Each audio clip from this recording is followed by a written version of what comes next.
Here at Zing. I'm glad you're back. I've been reading your memos and your work, especially on the bags. You've got some fascinating ideas for working, and several of you have ideas that none of us had even thought about. So I'm really excited about the way you're working and working together and the way you're thinking. This week we're going to be working on competitive advantage and planning for successful marketing. As we look at the elements involved in marketing, we'll find that there are some things we cannot control at all. We can't control our outside environment, we can't control laws, we can't control necessarily what our customers are thinking, but we can adjust our product mix to help fine-tune and adjust to those variables. Our marketing mix consists of 4 P's that I can guarantee you will remember even when you come to the point of not remembering your own name. You will remember product, place, price, and promotion. These are things we can change. And in your extra credit conversations this week, we'll be talking about a long-standing company, more than 125 years old, that has made some huge adjustments in every aspect of their marketing mix. We'll also be talking about targets. Our target market is the people or group of people who will be most likely to buy our product.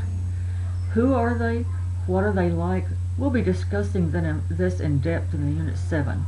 But for right now, the people who are most likely to buy our product are the people for whom we have to adjust our marketing mix.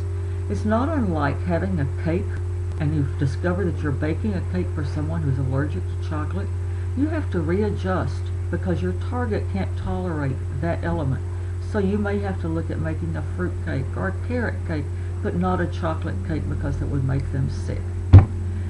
Next, we'll be also talking about competitive advantage.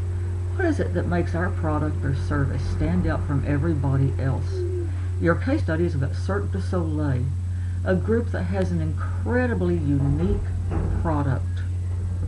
They have, as one class intern described, something unlike she had ever seen in her whole life. And even though the tickets were expensive, they were worth it and worth more because it was just indescribable.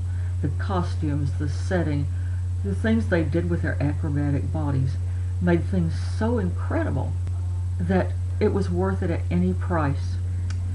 Competitive advantage can come in 3 ways. It can be our product and our services is superior. Cirque du Soleil has that kind of competitive advantage. It could be because of the price, and that's not always the lowest price.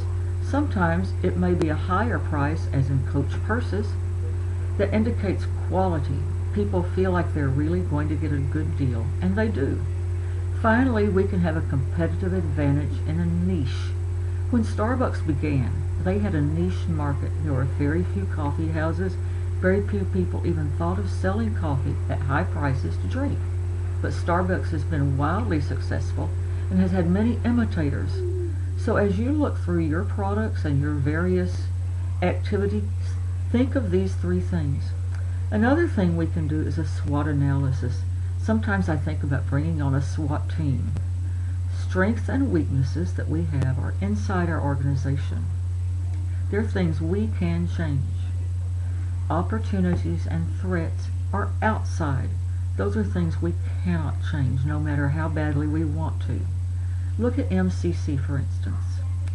Some of our strengths are that our tuition is relatively affordable, especially compared to other colleges. Our location is good, especially for people who really either have jobs or families and can't move away. We've added the university center that broadens another thing. But there are also threats from outside. Those threats could be Baylor University and TSTC that offer some of the same programs we have, but in different ways. Opportunities could be the ability to expand programs. So be thinking in terms. You can even look at these from almost anything you do. And you also need to understand business mission statement. That explains what you're in the business of doing. and it needs to be broad enough that it can cover several things and also inspiring.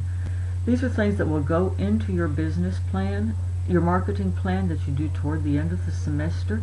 I'm going to post some extra information in your contents section so you can keep those along. It will be in the marketing plan area at the bottom of your inbox. It's open. So have a good day. JCPenney is an extra credit. It's in our conversation.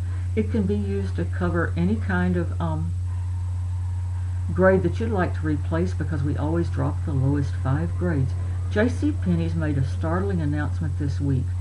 They realized from research that they were having nearly 600 different promotions every year, and yet the average customer only visited JCPenney's 4 times in a year. And so they have totally readjusted their project. They've said, okay, we're going to cut prices across the board by 40%. No more sales, no more coupons. We're also going to cut prices an additional amount on the first and third weekends of the month. Think about, why would they do that on those particular days? Clearly, that's because that's when most people get paid. They may have some additional sales. All of these affect price. Their product is going to change. They're going to get rid of some brands that aren't selling. They're going to add some new ones. The place is going to sell. They're going to be changing the looks of their stores.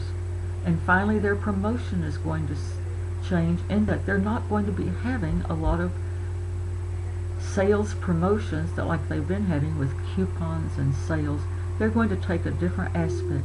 They're running a funny new commercial now to talk about this, and the whole thing kicks off on Wednesday. So look at this, read the article from Forbes, look at the commercial, and use this time to get some extra credit. Have a good week, and I will see you about this time next week. Bye.